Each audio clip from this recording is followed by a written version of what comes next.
What's going on, guys? We are back. Gamers8 has just wrapped up. We're, I guess, officially now in the off season. I don't know exactly how that works, but we do 5 things that we learned from Gamers8. Like, I like making these little list videos. They're a little fun. Probably not too many clips this time around. Very busy weekend. Had a wedding on Friday. Had my son's birthday on Saturday.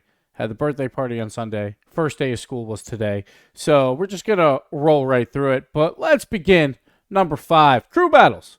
It's a great time. I think everyone has a lot of fun when things get mixed up a little bit after a long 3v3 season.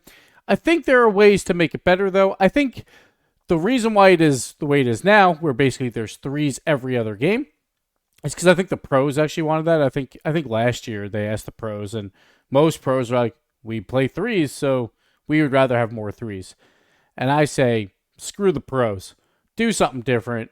Make it a little bit more fun. My personal way I would probably do crew battles is you'd start with threes, then you go down. So game 1, threes. Game 2, twos. Game 3, ones. I know that sounds confusing, but it's so everyone gets involved early. But in those 3 games, in that set, everyone has to play twice. So threes, obviously everyone plays. If you play twos, you cannot play in ones. Then it's more crew battle-y compared to what Com just did, obviously winning tons and tons of money by playing only 20 games of Rocket League, and he only had a 55% win rate. No offense to Com. He did what he was supposed to do. That's fine. But I think it'll make it more so you need like all 3 players to be involved across all the modes. Then after that, whoever's losing in the series picks game 4. Game 5, the opposite team picks. So then each team gets one of their strengths if they want. And also game 5 could be the same mode again. I don't really care. Why not? Like, if the other team wants to play another twos, even though they just lost, feel free. But again, in that, if you play in twos, you can't play in the ones, and so on and so forth. So, like, if it's threes, it's fine. But in twos and ones, you always have to split it up. So you can't play in both ones and twos. Then if it's best of 7, I would probably do the same thing. You do 3-2-1, 3-2-1. Then game 7, I would have the team that has scored the most, or actually maybe not scored the most, because that one's a little tough, because I guess that favors ones. But some reason why to give a choice to game 7 between the teams, or maybe if one of the modes was split, it's automatically that mode in game 7, right, or something like that. But you could workshop that. That's not a big deal. But I would prefer that it'd be more twos and ones involvement. Players have to be more involved than just playing the threes mode, and that's it. And I think that would be a good time. But it's still a fun distraction or a fun alternative to what we have now in terms of just playing threes and everything. Like, I do like the change. I wouldn't make this a league or anything, but it's fun once a year to do something like this. It's a good time. Moving on to number 4, which brings me back to ones and twos. We need some circuits for ones and twos, even if it's like a mini circuit. Say the rumors going around is this offseason's rather long, and if that is the case, I would love if, like, this year you had a 1 circuit for the fall, right? And then next year you have a 2 circuit for the fall. So you basically have a split, like a fall split, but it's only ones. And then you have, maybe 2 teams from each region go to a LAN, and then you compete at a LAN or something like that. It doesn't necessarily have to be the full thing or like the same type of major format that we do now, but something like that where it all will end on a LAN and it'll be really, really hype. And also, why not do ones and twos now to see exactly like what is favored, right? Because obviously right now it feels like ones would be the big drawn number. But who knows? Maybe after like a ones thing, people are like, oh, we finally got the LAN we wanted. Now it's not as interesting. I highly doubt that, but it's possible, right? So experiment, right? Do ones and twos, do a World Cup or something on the 3rd year. Or even do a twos crew battle. Now, this format, I've been wanting people to try forever, but I think twos is probably the least popular mode, right? People want to see threes, people want to see ones, so I get it. But I would love, all right, so hear me out. Twos crew battle format, it's best of 5. Best of 7, we can workshop later. Best of 5s, you have a team of 3, 2v2. Each duo has to win 1 game. You can play your duo as often as you like until they win the one game. But as soon as they win one game, then they're done for that series. So each member of that threes team has to win 2 games, right? And you make that a best 5. Best of 7, maybe you allow like your next best duo or your best duo, like after you've won the 3, that they can go back out and try and win your 4th game for you, right? And then again, that involves everyone. It's a 2s atmosphere, though, so it's a little different. And it still has crew battle league formats, but it's only in 2s, right? Probably wouldn't be as popular as like a 1s, 2s, and 3s crew battle, but I'm going to throw it out there anyway. Moving on, number 3, Mina again showing up. Falcons in Rule 1 showing up. Gamers8's a little bit of a weird thing, but still, they still showed up. Mina needs more spots next year, no matter what, next season. They clearly deserve at least 2.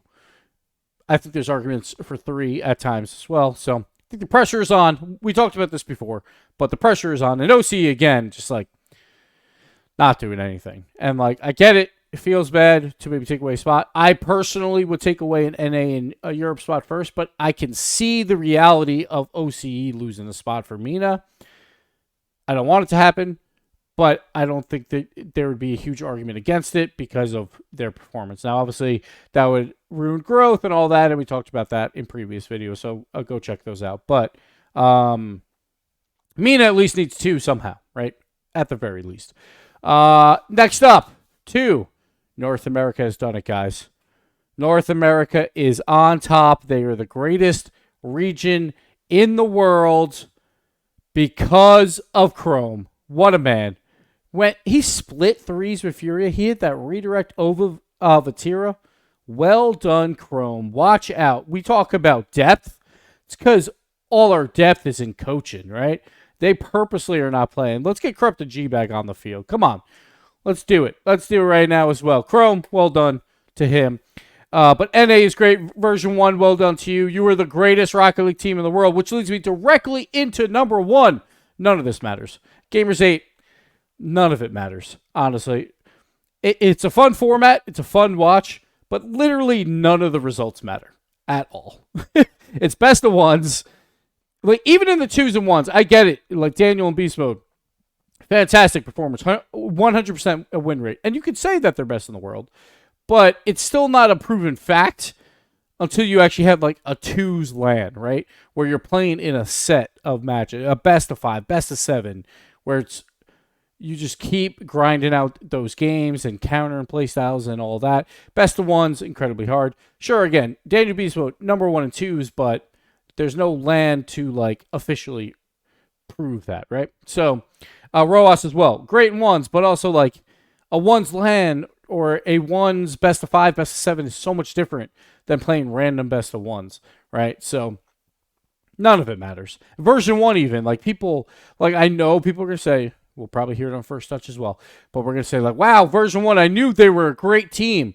It's like, bro, they went 55% win rate in their 3s games.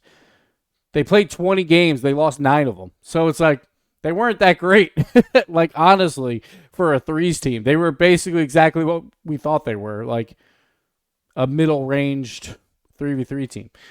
So, I don't know.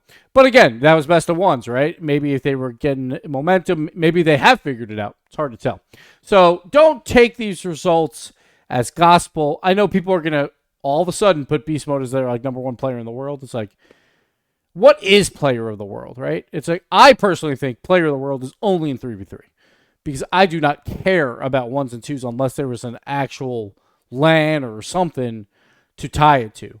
But when I talk about skill in Rocket League, it's always about 3v3 for me personally. I know there's other people that would say otherwise, but for me personally, if I'm going, who's the best player in the world, I don't really give a crap about 1s. Because it's like there's no like official support for 1s. That's like saying like, oh, the best basketball player in the world is whoever, because when they play 1v1s on the street, they never lose. It's like, no, that doesn't matter at all. Like, it only matters what they do in the NBA in the 5v5. So I don't know. So don't take these results as like gospel or like now we all like automatically know who the best teams are or whatever. it's a fun tournament, but the results really don't matter at the end of the day. Like, look at last year.